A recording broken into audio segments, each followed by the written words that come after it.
Welcome to our beautiful South Mountain Community College Community Library. This is a prize of the district, a collaborative between the City of Phoenix and South Mountain Community College. And we are in our 4th year of operation, and this is heavily used by our students and our community. So if you're a community member, please come back and use it as much as you can and bring your children. So with that, we'd like to introduce our moderator tonight for this event, so we can have a conversation with a governing board member, Mr. Gutierrez. He's serving us now, and we are so proud to have him representing our district, and of which South Mountain is a part of. So thank you for being here and of all the service you've given to us to this point in time. At this point, I'd like to introduce the moderator for tonight's event. Maricopa Community College Center for Civic Participation and the Office of Governmental Relations have partnered to organize this series of candidate forums for the Maricopa County Community College District Governing Board. They engaged Arizona Town Hall, known for its long history of bringing together the community for civil discourse on issues of state importance, to help moderate these forums. It is my pleasure to introduce our volunteer moderator for tonight, Mr. Greg Falls, a highly experienced Arizona Town Hall moderator and moderator trainer. An Arizona resident for 35 years, Greg is a member in the litigation and trial practice group of Sherman and Howard and the managing member of the firm's Phoenix and Scottsdale offices. He has more than 25 years of experience representing clients in state and federal court litigation, private arbitration proceedings, and mediation. He is a strong proponent of alternative dispute resolution as the preferred means for sophisticated parties to resolve their differences. Please help me welcome Greg to our event tonight. Thank you. Thank you. Thank you for volunteering.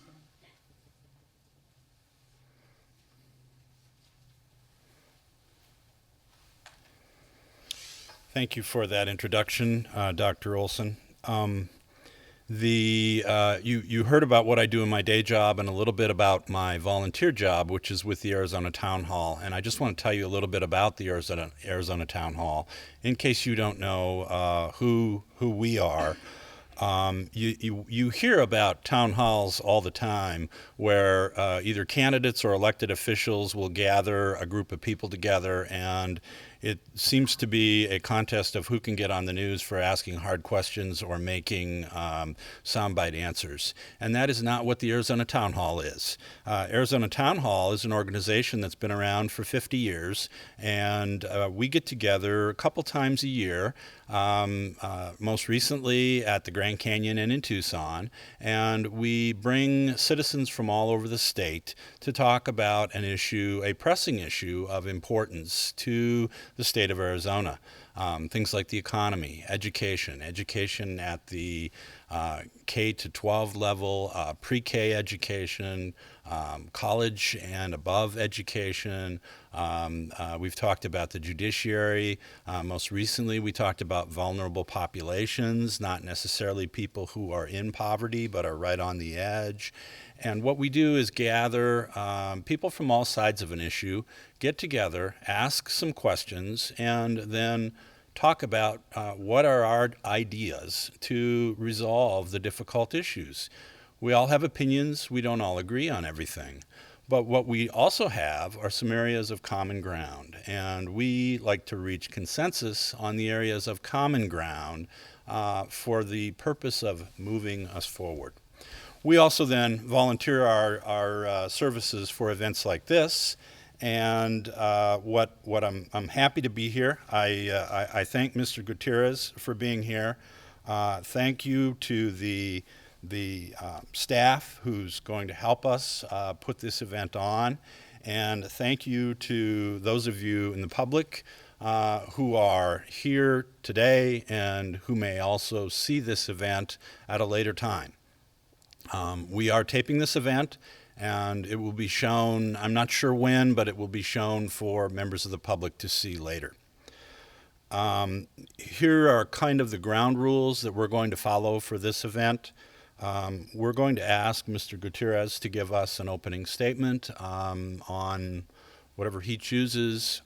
Following that, I'm going to start proposing questions to him. I have some questions that generally people in his position will hear from members of the public from time to time. But we are also interested in hearing your questions. And your questions are truly important. I think more important than the questions I'm going to ask. So we ask that you ask questions in two ways, one of two ways. Again, because we are taping this for broadcast later, we will have a microphone that you can ask questions by yourselves on the microphone just by raising your hand, and we'll have someone bring the microphone over. Wait till they get there. When they get there, ask your question. Or alternatively, if you prefer, we have note cards. Feel free to write your questions on the note cards. We will have volunteers gather those note cards, bring them up here to me. I will try to assemble them in questions that I can ask Mr. Gutierrez at the appropriate time. I can't promise that all of the questions will be answered, but if you really have a question you want answered, put your personal information on the back of the note card. We will, after the event, present the note cards to him for him to contact you if he wishes to get back to you with personal answers. Keep in mind, since we are asking questions on the microphone, the purpose here is to do it in a respectful, non-confrontational manner so that everyone has a good time and we learn what Mr. Gutierrez has to say and he learns what is of interest to you. I think that covers the ground rules. Let's start the event with the Pledge of Allegiance.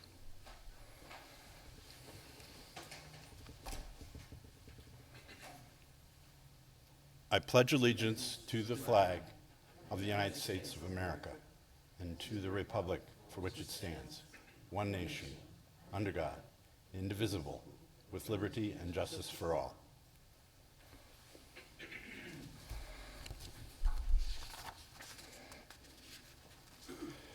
Okay, thank you, and without any further comments from me, I'm sure you want to hear from Mr. Gutierrez, so Mr. Gutierrez, the floor is yours.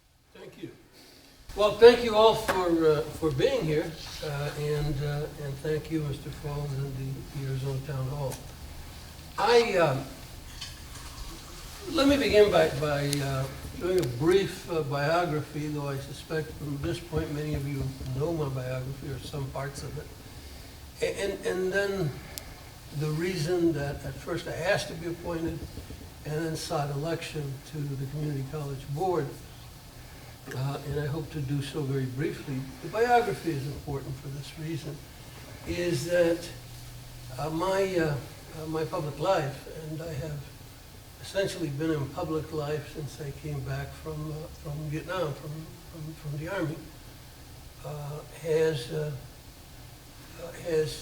revolved around the rights of the undocumented, the rights of minority communities, the rights of folks of lesser income. I was, when I came back from the Army, I was a student at Arizona State University. I was involved in, it was the 60s.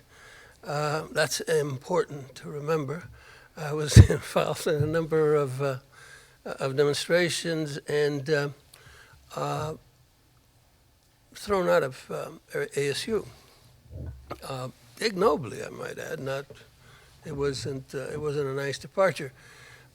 For my activism, I would point out that some 30 years later,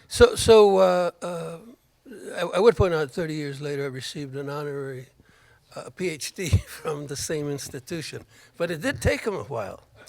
I've been a community organizer. I worked with United Farm Workers. I worked with Cesar Chavez as a labor organizer. I've worked with United Food and Commercial Workers as a labor organizer. In 1972, I was elected to the Arizona State Senate for then District 23 or all of South Phoenix and Central Phoenix. This where we sit today was in my district in 1972. In 1974, I became Majority Leader of the Senate. Before you get too impressed with that, let me tell you that there was a absolutely even vote between conservatives and liberals, and they couldn't make up their mind. The battle went on for many, many days, meeting all day, every day, and finally, they turned to me. I was the youngest member of the legislature at the time, and I am certain that the reason they turned to me was they thought that I would be out of the position in just a few months. That one side or the other would persuade a vote to come over, and they dumped me. I nonetheless remained leader for 14 years and outlived most of them in public life. And as you know, or many of you know, I was involved in many of the sort of raging issues of that era.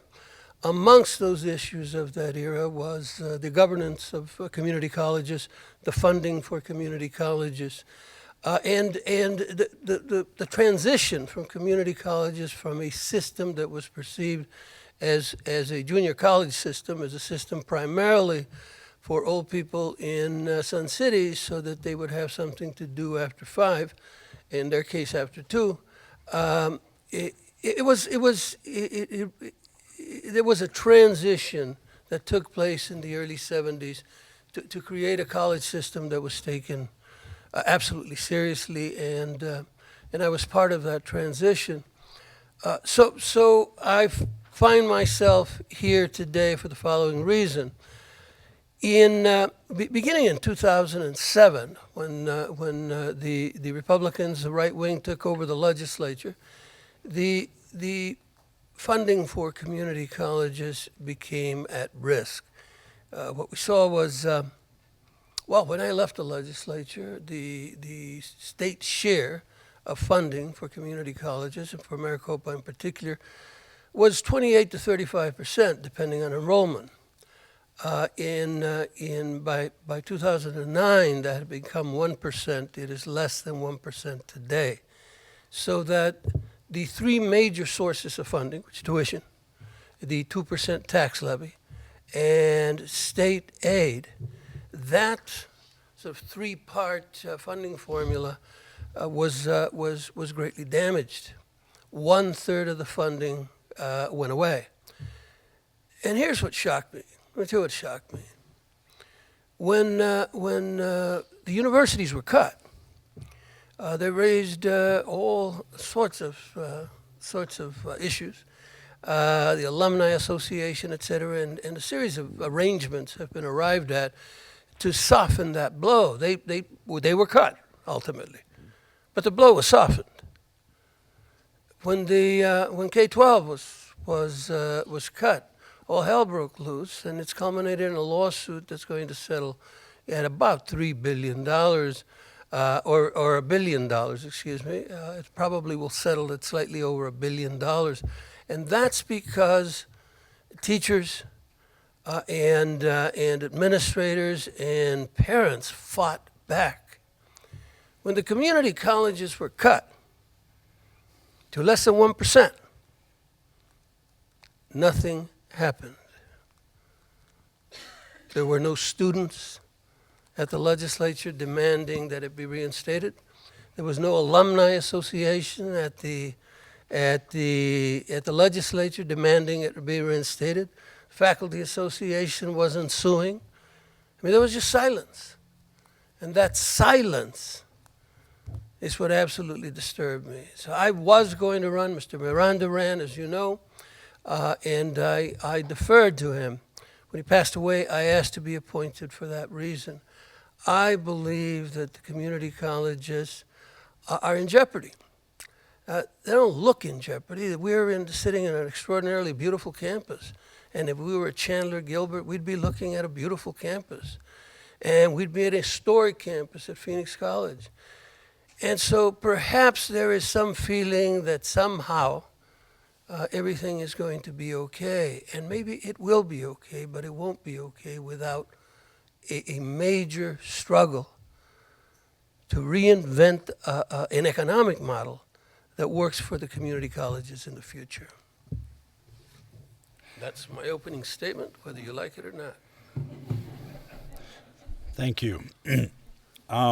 My first question is, I know from experience, and I like to go to the polls on election day rather than get a ballot beforehand.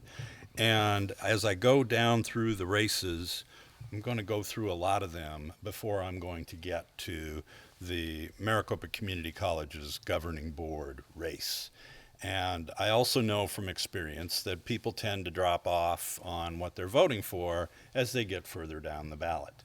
And my question is, why is the election for Maricopa County Community College District Governing Board important?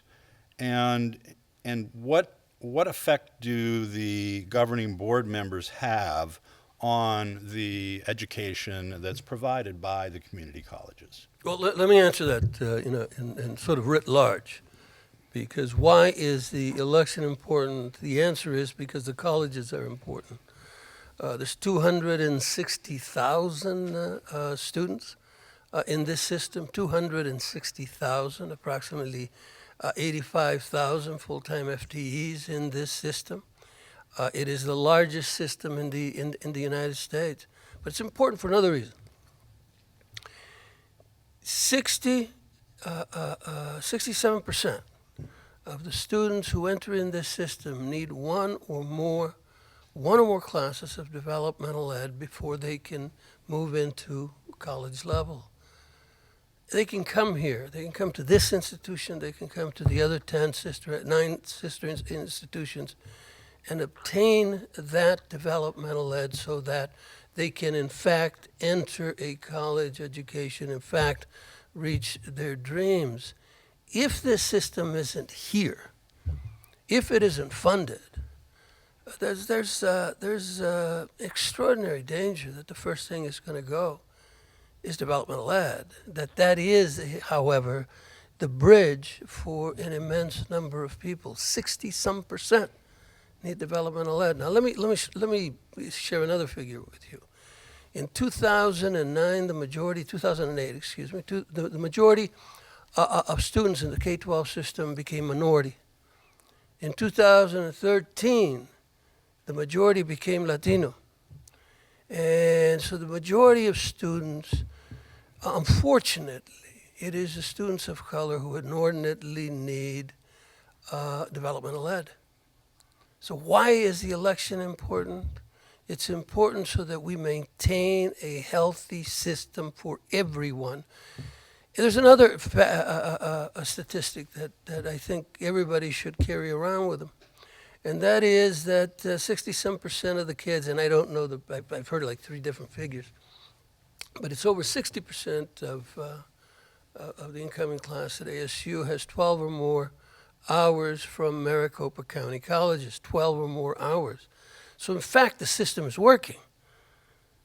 And we're doing 2 things. Not only is the college system important, is if you want to keep the dream of this great American University of Michael Crow's alive, it's important that we maintain this bridge called the community colleges.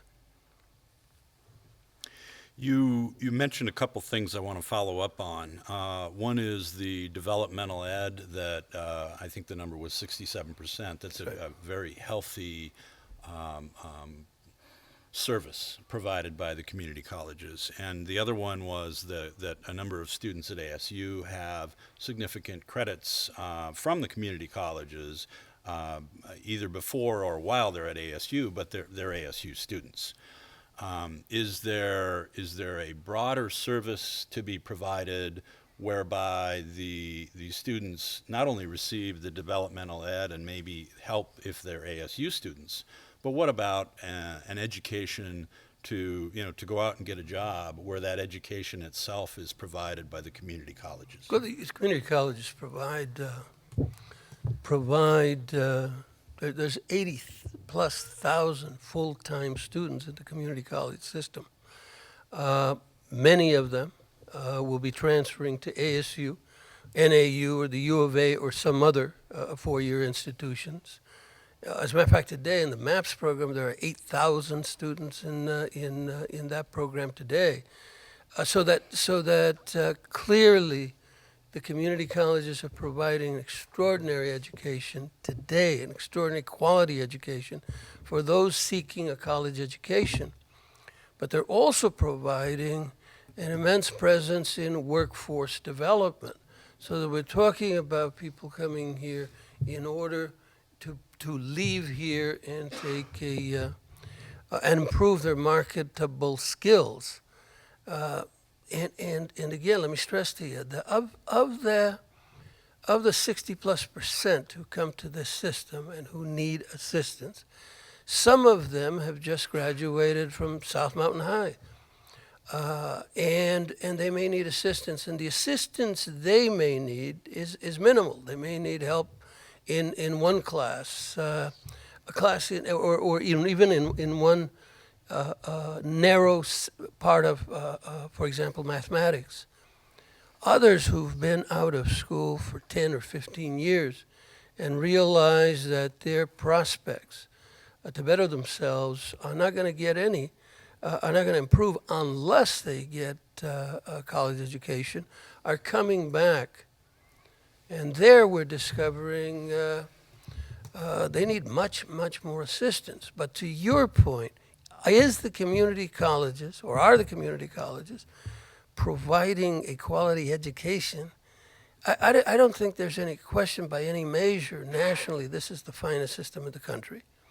And it is the largest system in the country. It is the most varied system in the country, both when we're talking about employment opportunities, workforce development, and when we're talking about degree offerings. This is the bridge for most folks to go forward, to go and enter into a university education. Are there elements of South Mountain Community College specifically, maybe, and then maybe the rest of the college district, that for some people make it a preferred choice, whether it's cost, convenience, what have you? Well, there's a number of reasons. I mean, there are specific course offerings that make this that make the various colleges incredibly attractive to folks. Obviously, geography is one of those things as well. Cost is one of those things. We're at $84 per credit hour. That's frankly, that's expensive, but that is substantially less than the tuition imposed by the Board of Regents, substantially less than the tuition cost for private institutions. So cost is one of those factors. But the other factor is the quality of education. That's what makes it attractive. This is a system of incredible quality, and that's what's at risk. I don't think there's any question we can continue to provide second-rate college education with 1/3 of the funding gone. It just simply is going to lose the quality that's been created over the past generations at this institution and at other institutions. That's why we have to fight back and keep the funding. That's why we have to have the 60%, our goal is for 60% of the faculty to be residential. And that's why, so that the quality of education that a young person or a mature person coming back after 15 years in the workforce receives is the highest quality education possible. Okay, let's ask a hard one. Are there factors that maybe make the either South Mountain or the district less desirable, less favorable, and maybe factors that we need to look at improving? Well, the major factor to improve, I think, is the faculty ratio. And the district, before I arrived, has adopted an initiative to do so.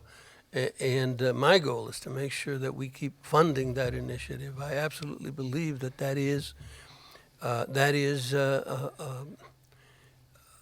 ratio that we need to accomplish. That's a major issue. But is it a factor as compared to ASU? Does ASU have, or the U of A have less adjunct professors? I don't know the answer to that, but it's very close to where we are. And when we get to 60%, I suspect that we're going to be at an even higher rate. There are, without a doubt, there are issues at each of the colleges that have to be addressed. At this institution, I toured it some months ago. The lab, and we talked about it this morning.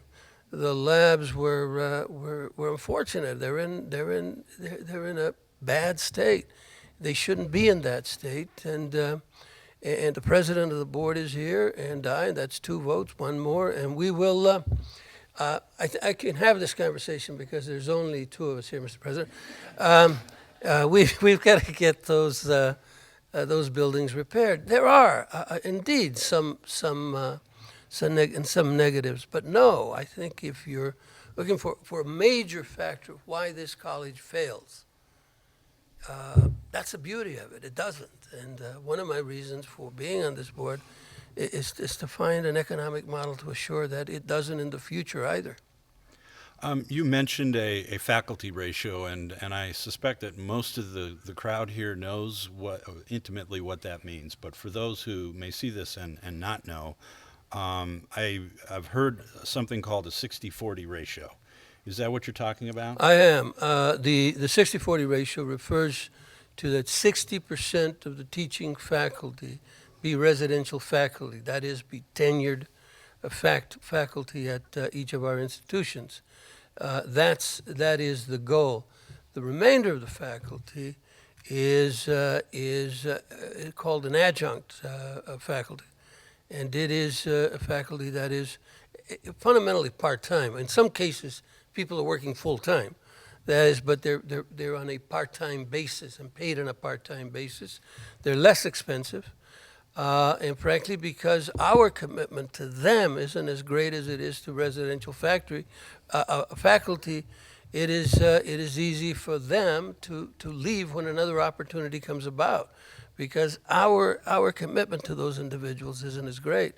Our goal is that the majority of education that's going on in the institutions are by residential faculty that's committed to the education of the students. Until you get to the 60-40 ratio that at least the board is looking at as a goal, how do you believe that the district could better use the adjuncts that are here now? Well, I believe the district is doing one incredible job of working with both residential faculty and adjuncts. Each institution does it slightly different, apparently, but each institution is trying to meet its needs with adjunct faculty, given the budget that they have.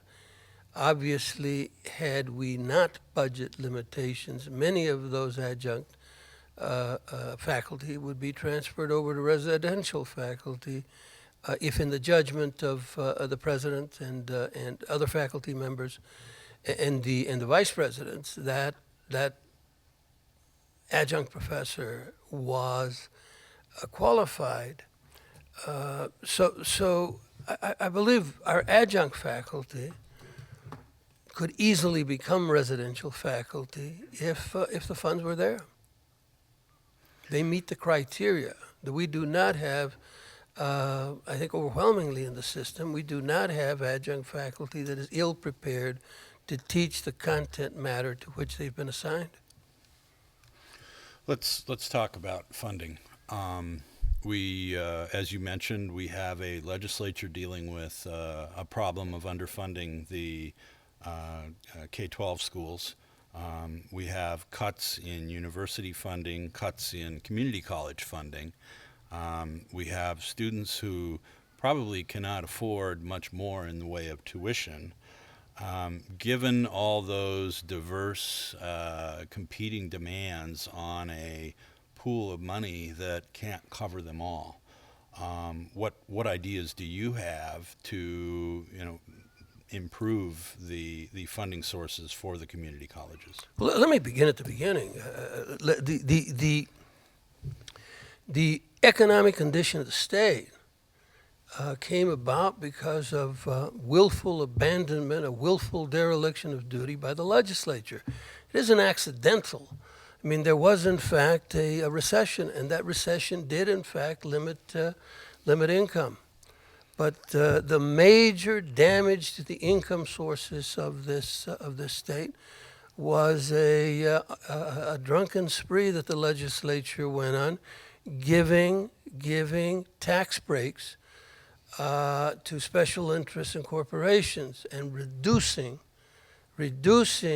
the income that's available to students to K-12 in order to offer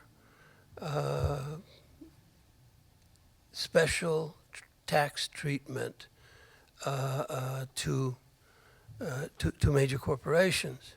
There are and there's danger of even worse occurring, because now we have folks running who are offering to cut the income tax as well. I point that out because the formulation of your question implies that this is some natural occurrence like the flood that ran through South Phoenix recently. It is not a natural occurrence. It is a man-made occurrence by the legislature. So having said that, what ideas do I have? Look, there's any number of ways that we have to get creative about this. First of all, let me go to the developmental issue. We are dealing with developmental education of those who are coming to us within a year or two of high school, because obviously there has been some issue, some problem at the high schools, and we ought to be involved in the high schools in the process. We ought to change our notion of a K-12 education to a K-14 education and become involved in the high schools. In that process, we should be eligible for and receiving the state aid for developmental ed from the K-12 system, because we're correcting the K-12 system is what we're doing. That would amount to a significant amount of money and significant relief to this board. We need to look at privatizing parts of this institution. Maricopa County developed Rio Salado, which is clearly a pioneer in cyber education, and has developed extraordinary ways of teaching through quality education. Through that's something that can be not necessarily privatized. By that I don't mean sold necessarily, but become a source of income to the community college system. That has to be looked at. And frankly, suing the legislature has to be looked at.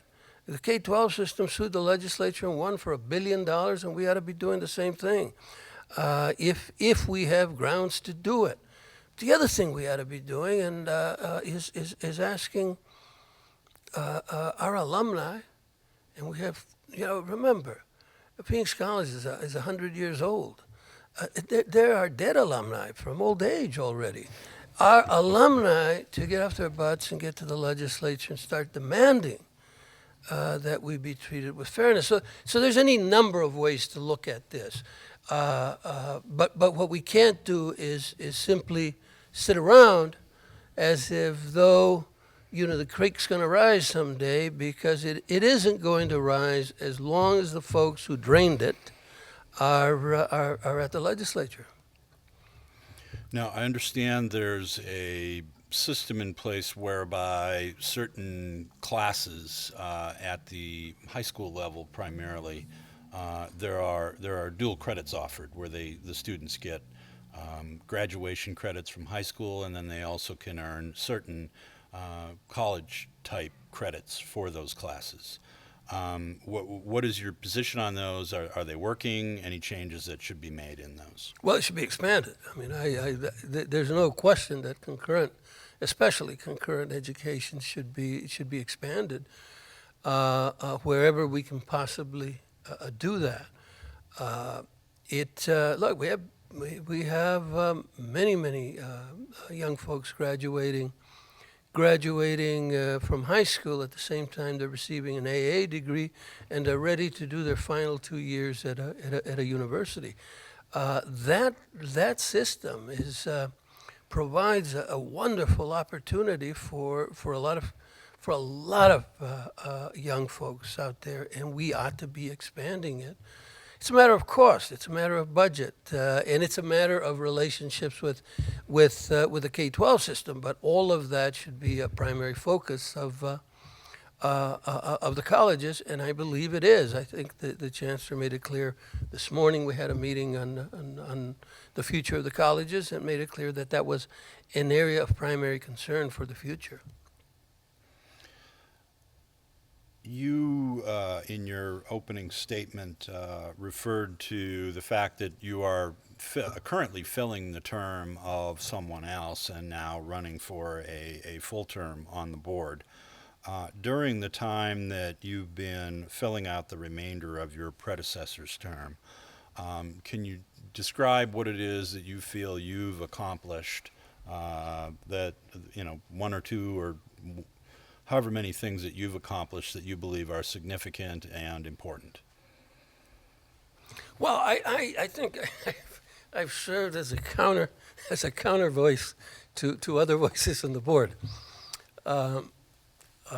That's an inside joke. But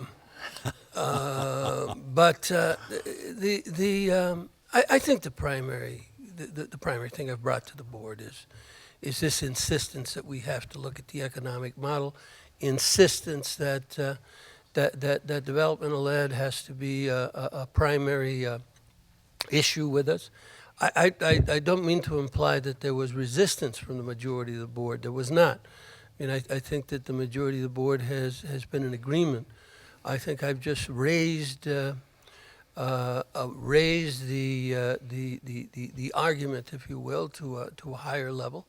Some would say histrionics, but nonetheless to a higher level, demanding that we focus on developmental ed, that we focus, we realize that our student body of the future is changing. The K-12 system, as I mentioned before, is now majority minority, but it is majority minority more so at the K-3 than at the 9 to 12. The percentages of minority kids moving into college eligibility and moving into the community colleges is going to increase each succeeding year. And unless Common Core and other such programs may change this, but unless there's dramatic changes, it means that the percentage of kids needing developmental ed, one or more courses when they make the decision to go to college, is just simply going to grow. And so we've got to be prepared to do that. And I don't think that that was unknown to the remainder of the board, but I think I've brought a certain urgency to that topic. Thank you. We are at a point to move into looking toward the future, and you've already brought us there. But before we do that, I noticed that we had a fairly large number of people that have joined us after I explained the questioning process, and I just want to go through that quickly in case you don't know what we're doing. If you have questions, write them on a card, please, and hold them up and hand them to someone who will pick them up from you, bring them to me. I will be happy to ask your questions. If you want to put your personal information on them and we don't get to your question, we will give them to Mr. Gutierrez afterward, and if he has an opportunity to get back to you, he will have that opportunity.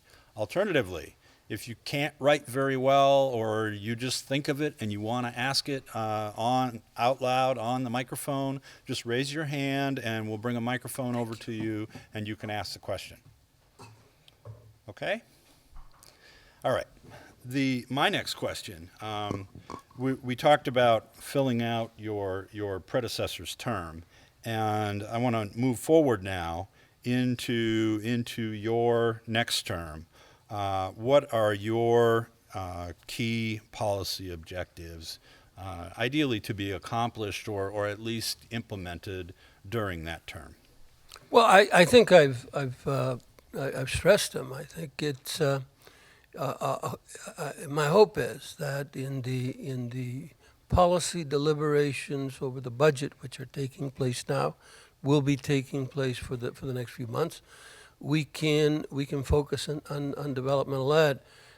We can begin a process of both at the corporate college, Rio Salado, and other opportunities to find entrepreneurial ways of beginning to focus on funds, on new funds, and new funding for the system. Personally, and outside of my role within the institution, but as an individual, it's my hope to be meeting and am working towards a set of conferences with Mr. Espinosa, who's joined us, and others, to raise the visibility, Victor, to raise the visibility of the community colleges in the Hispanic community and the larger community, so that we can begin to build a countervailing force at the legislature demanding justice and fairness for the community colleges, which I think is absolutely necessary. So those are things I believe can be accomplished in the next 2 years. We've heard stories in the news about Dr. Crow's efforts to substantially increase the size of ASU, both on the campuses and online. I think it's probably fair to assume that the other universities, both public and private, are trying to do the same. And we also hear the forecasts of the anticipated growth of the metro Phoenix area, Maricopa County in particular, over the next 20, 30, 40 years. Is there, in your mind, a plan for growing the numbers, the areas, the bodies served by the Maricopa Community College District beyond the massive size it already has? Well, let me first go to President Crow's dream of what he refers to as the Great American New University. The Great American University, to a major degree, depends on the health of the Maricopa County community colleges. We are the greatest single source of students to the university. We are the first steps. And so I admire his dream. I just wish he would, in his rhetorical flourishes, recognize that we're doing half the job. That he's claiming, that we're doing half the job. And so that's the reality today.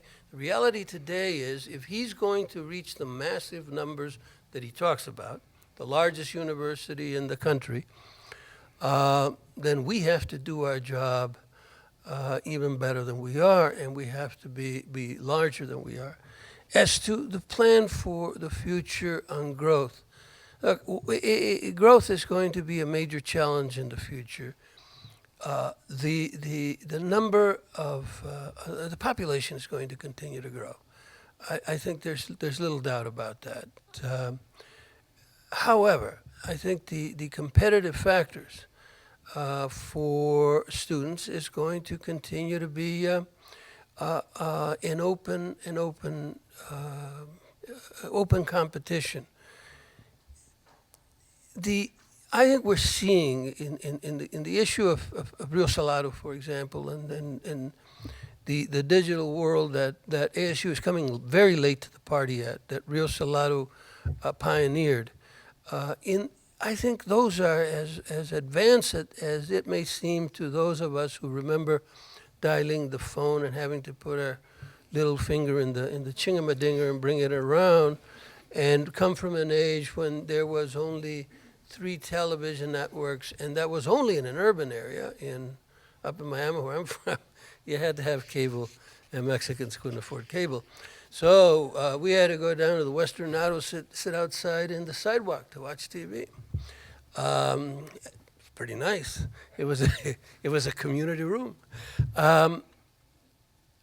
Those of us who were brought up there, and I'm 69, it may seem extraordinary what Rio Salado is doing, but the fact of the matter is, those are baby steps. If we take a look at what education is going to look like 10 years from now, I don't know that I can. I think there are people in the room who are dreaming about what it's going to look like, but I don't think I can envision it. I can hardly use my phone, but it's going to be a whole new world that we're coming into, and I think that one of the great strengths of the community college system, Maricopa Community College System, it has so many people who are prepared to take us into that future. So I'm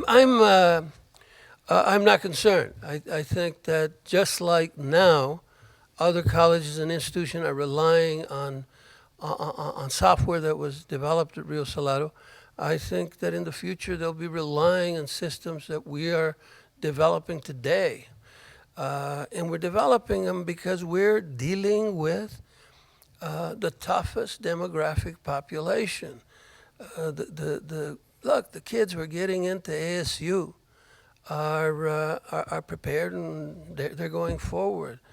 We're dealing with the majority of our kids, 70%. Correct me if I'm wrong, President Sarr, but I believe it's 70% of folks walking into our system are the first generation in their family to go for a college degree. The first generation. There's no infrastructure, family infrastructure to help them proceed forward. Those folks who have family infrastructure, et cetera, are prepared to compete at a higher level. We are teaching people how to fight it out, and they're leaving here successful and ready to do so. So it's an institution to be proud of, but an institution that is delicate and in a very precarious economic position. A significant percentage of the students that you're referring to are Latino. Is that right? That's correct. That's correct. What happens if the colleges cannot meet their needs or are not here to meet their needs? Well, the economy fails. I mean, you can't separate the availability of an educated workforce from the consequence of the economy in Arizona. If there isn't an educated workforce, we will become quickly a third world state.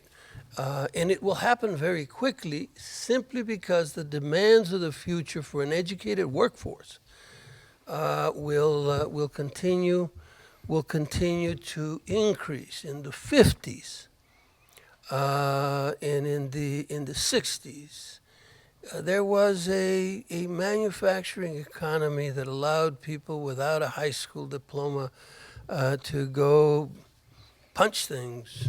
I was a puncher at the mine, and you didn't need a high school diploma to punch. I'll explain later. It wasn't fun, and the pay wasn't good. Anyway, that doesn't exist any longer. I mean, there's study after study that clearly indicates that if we fail, the economy fails. I mean, the economy falls apart, and that's what happens if we don't do our job. That's what happens if we don't fund the system to meet the demands of the future students that are coming. There are some who say that people, oftentimes minorities, are not attracted to higher education or are that that's not necessarily a first option in their minds. What would you propose for either programs or resources to to attract them and increase their success stories? I think the answer to that is opportunity. I mean, the answer to that is access and opportunity.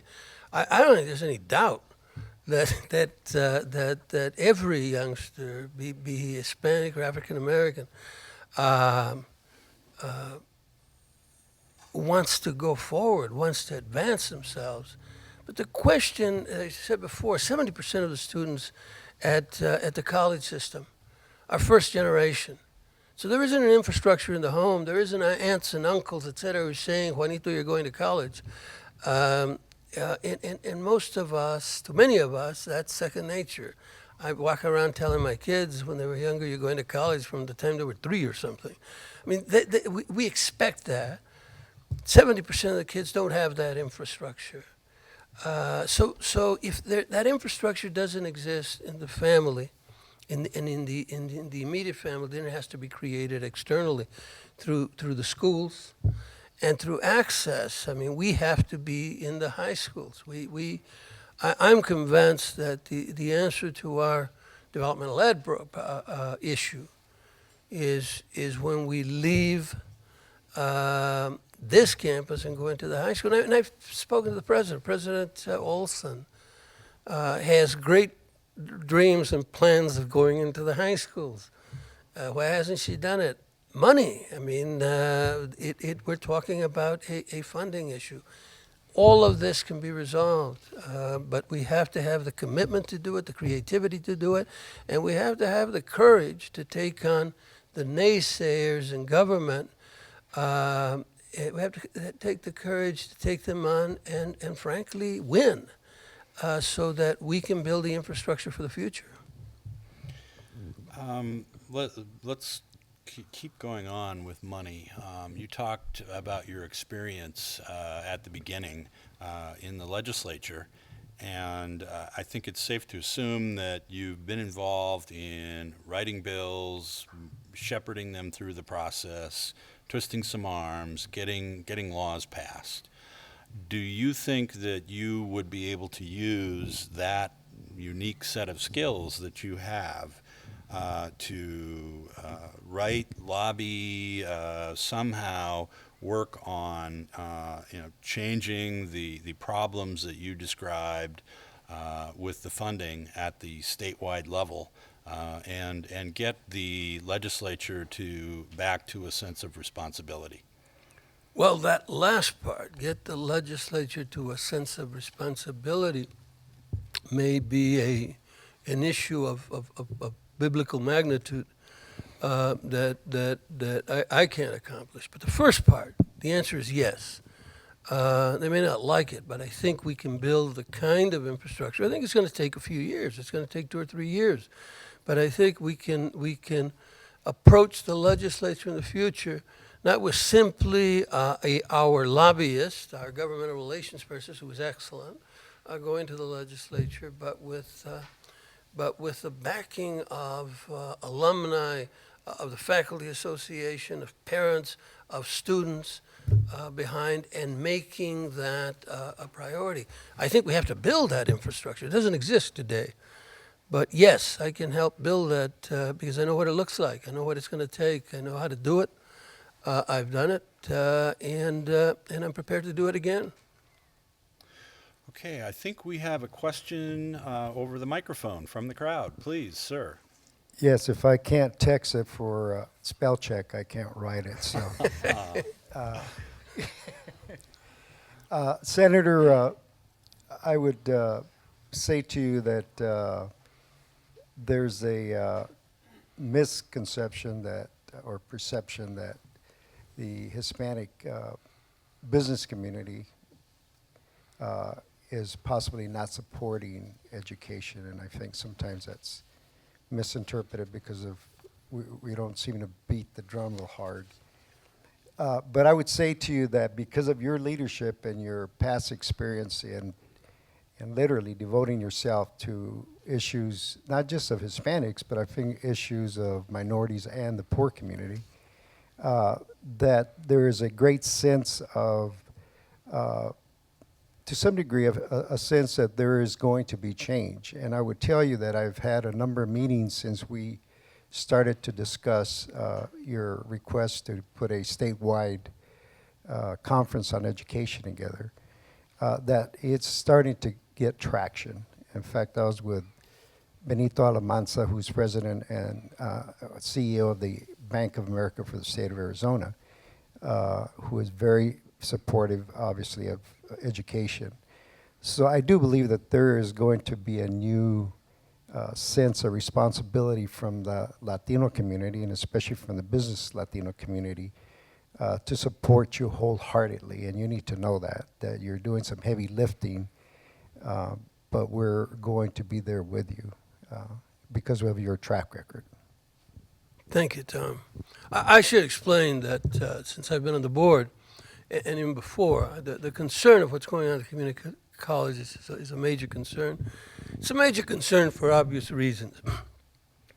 I mentioned it before. It's if you look at the minority community as it comes through the K-12 system into the future, if this system isn't here, or if it is degraded to the point that it can't meet that need, then the dreams of literally hundreds of thousands of students are just dashed. There's no bridge. There's no way out if this system isn't here.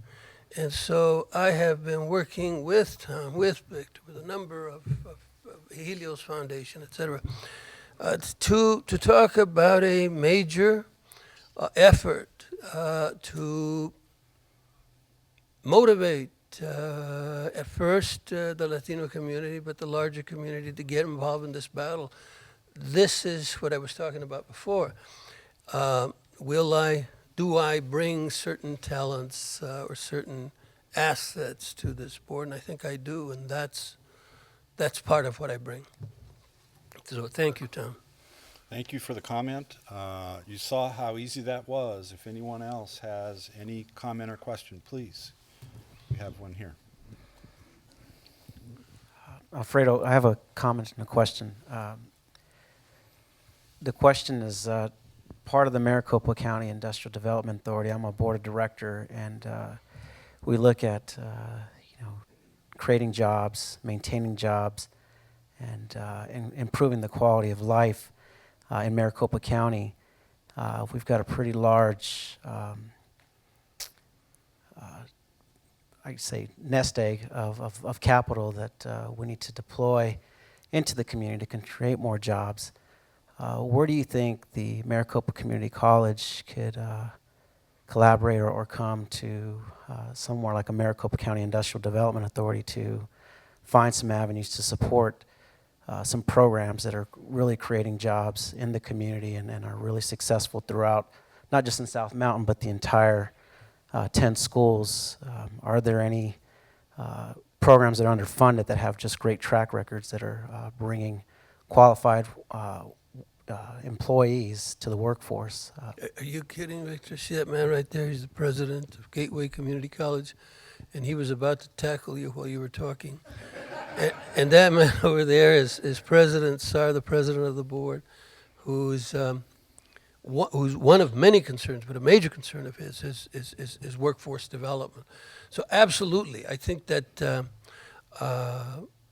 I think that before we leave, we're going to see if we can begin that conversation. Absolutely, a major part of what the community colleges are doing is, in fact, workforce development.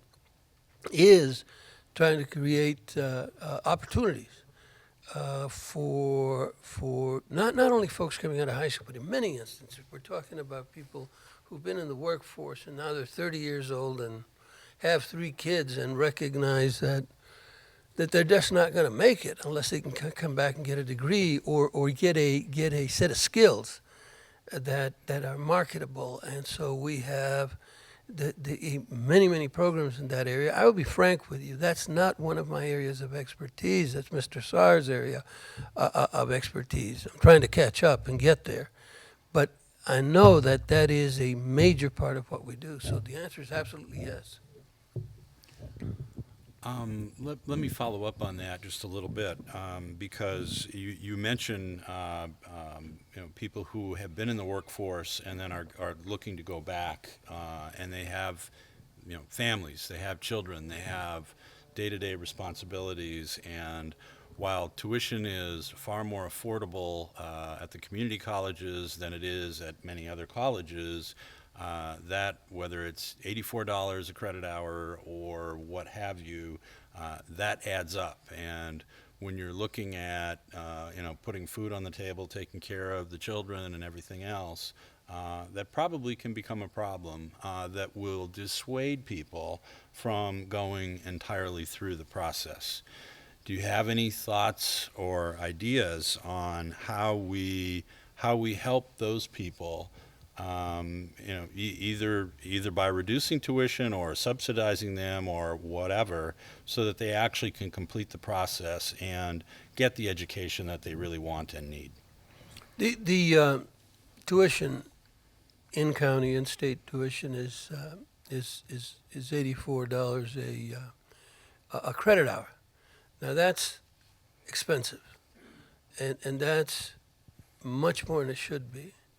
In fact, the board, and on one occasion with my affirmative vote, let me add, the board has raised tuition 5 times since the legislature began its process of zeroing out, and it did so in order to be able to fill in the need that was created by those massive legislative cuts. I think it's clear that the board simply isn't going to raise tuition every year. It isn't going to raise taxes every year. So therefore, we have to look at every other way of resolving this issue. And there's another unstated issue today, but we've got. The number I'm about to use, I believe, is accurate, but Ms. Thompson, who is the business vice chancellor, has warned me that it's soft. But we have today something like 12,000 dreamers in the system. That's 12,000 people who are in the system who are paying $84 a credit hour, and we are in court, because the state of Arizona wants us to charge them $325 per credit hour, because though they are here legally, that is, that they have a provisional status, because the governor has argued that provisional status does not extend to this. So we're in court over that. Were we to lose that, we are at risk of losing thousands of kids immediately if we don't have an alternative way of filling in that gap. So we have to take this issue on. I mean, we have to take the issue of new sources of revenue. And let me stress again, the foundation. Community college foundations have been relatively lazy operations. By the way, that's not only true of ours, that's true across the United States of America. The focus of foundations for higher education has always been the universities, and they have hundreds of millions of dollars in endowments. We do not, and that's got to change. We have more alumni than they do, and we have to go find them and hurt them very much for their money. We need their money, but we have to create a multi-million-dollar a foundation so that we can take these issues on.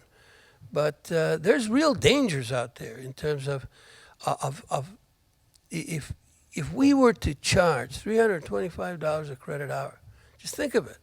We're from 84 to 325 because we lose a court case.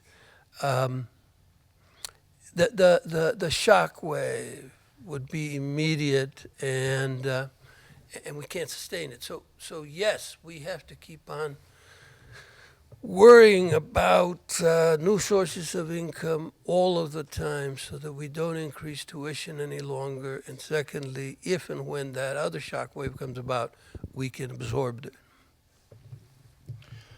I think it's evident from what you just said and your position on the board, but just to clarify, you support the board's position in that lawsuit then to keep the Dreamer tuition at the $84 level, is that correct? That's correct. I also support the lawsuit on driver's licenses. Uh, Yes, I support Dream students. Yes, we have a question at the back of the room right there.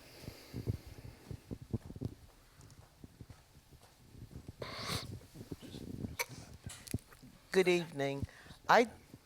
I just brought my class. It's a class on early childhood diversity here. And they're probably wondering, what the heck is she thinking about bringing us here? But I like to expose them to lots of different things. So I would like for them to walk away with a sound bite, bless you, a sound bite, if you will. What should they walk away with in terms of understanding or knowing what you stand for? So quite simply, what do you stand for? Give us a sound bite. I guess the word is justice, and it's educational justice, but justice writ large.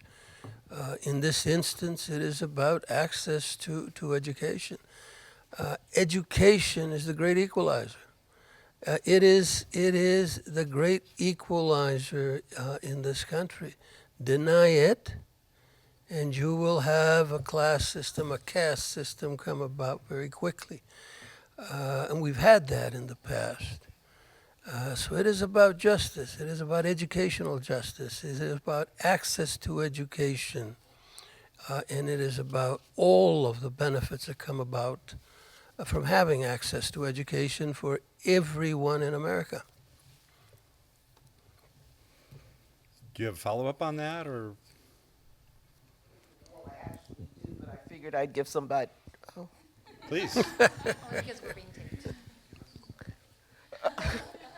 Give somebody else an opportunity. We hear a lot bantied around on Maricopa County community college campuses. Access, access, access. What does access mean? Especially, here's my pet peeve.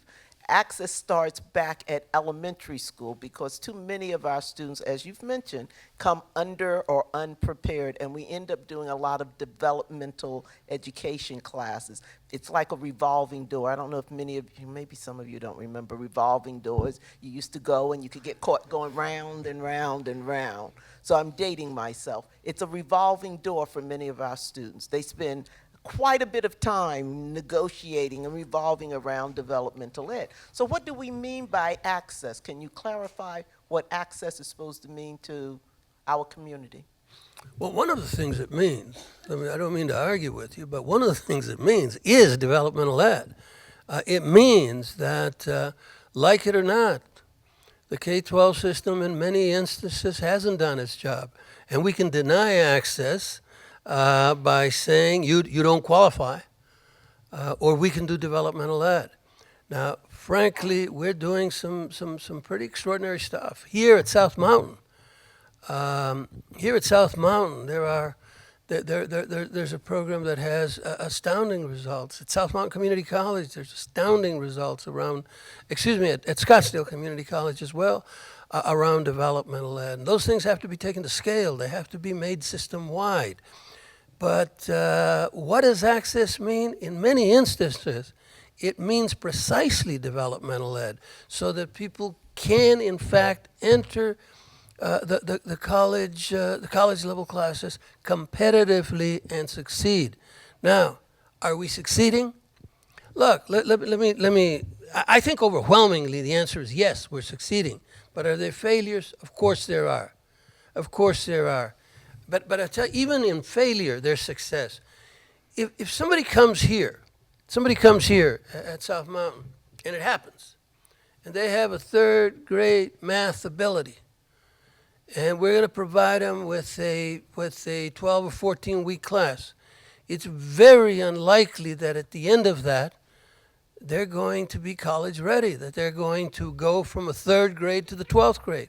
Likewise in English.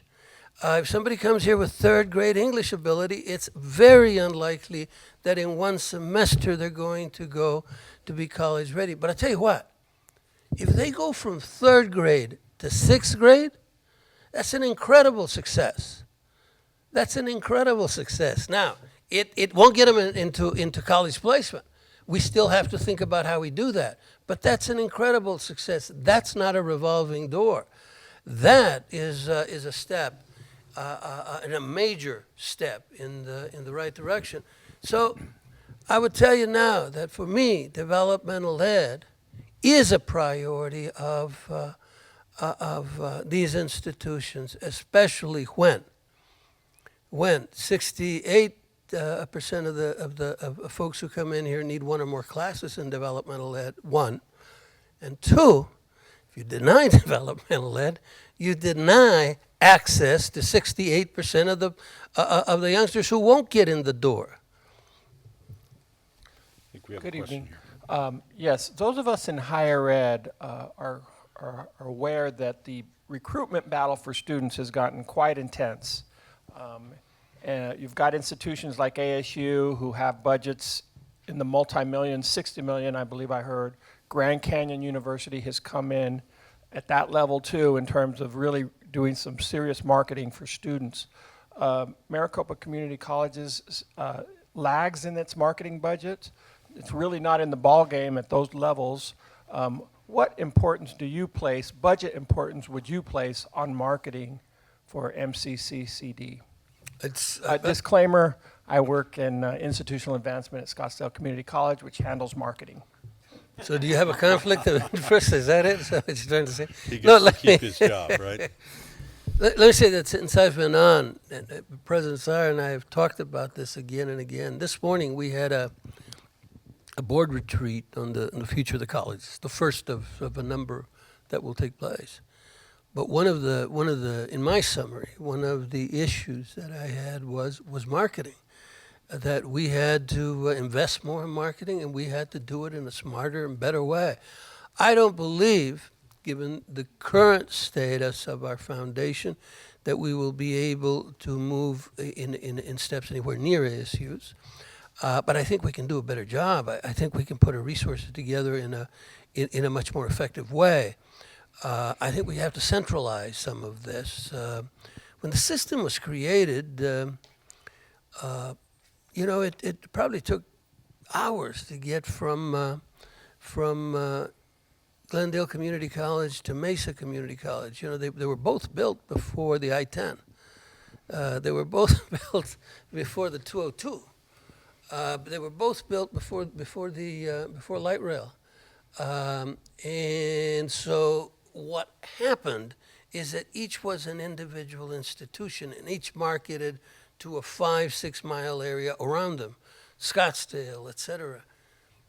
The world's changed. Unfortunately, our marketing hasn't. I mean, we're still focused on that model, and I think we have to rethink that. So I think it is a significant step we have to take in order to keep our numbers at the rate at the level that we need them. First of all, secondly, there is the question of the product. There is the question of the product. Now, I am not here to talk badly about Grand Canyon or any other private institution. But I will talk about student loans. That youngsters are leaving Arizona State University, or the Board of Regents figure is at $40,000. That's the average, right? $38,000 for student loans. That's the average. So if you exclude the top, that is the rich who don't have that, most youngsters are living there with what, $50,000 or $60,000 in loans? That's also what's happening at private institutions. I think that coming here for 2 years really begins to change it, and I don't think the public understands that. I don't think we're talking about that. Comparing our tuition and our total cost with the total cost of Grand Canyon, with the total cost of ASU, with the total cost of the University of Phoenix. and some of the other scams that are out there in private institutions. So I think we need to really rethink that. So I'm in absolute agreement with you, and I want to make it a priority for the coming year. Okay, I think we're to the point where candidate gets the last word in the form of a closing statement. So if you have any last words, Mr. Gutierrez, we'd be happy to hear them, please. As you can see, I'm your milquetoast candidate. As you've heard, I'm not as opinionated as I should be.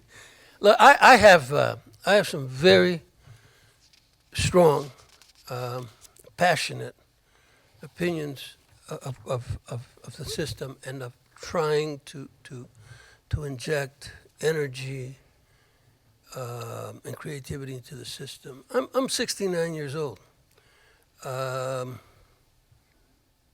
enjoy spending my summers in Italy, and you guys ruined it all. I can't do that anymore and do this. I'm at this not because at 69 I've got great visions of after this I'm going to run for the legislature again. This is something I passionately believe in, that I'm hoping to engage all of you, especially students, into a movement to make sure that this system not only survives, not only maintains its quality, but expands and becomes even better and gets ready for that future that I can't fathom. But I know that there's folks at this institution who are thinking about what it's going to look like, what education it's going to look like in 10 and 15 years, and how we can reach more and more of our kids. That's why I'm here. I was going to say that's why I need your vote, but they're canceling the election because I don't have an opponent. But I'm going to need your vote in a couple of years. If my health is good and I'm still angry at somebody, I will be back on this board. Thank you very much.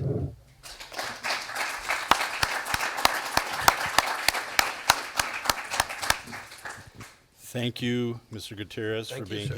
here. Thank you for letting me grill you for a little while. I think you handled questions very well. Appreciate it. Thank you, sir. Thank you to South Mountain Community College for hosting this event. Thank you, Dr. Olson. We appreciate it. We had some volunteer staff who helped put this on, did the work behind the scenes. Thanks to all of you. We appreciate that.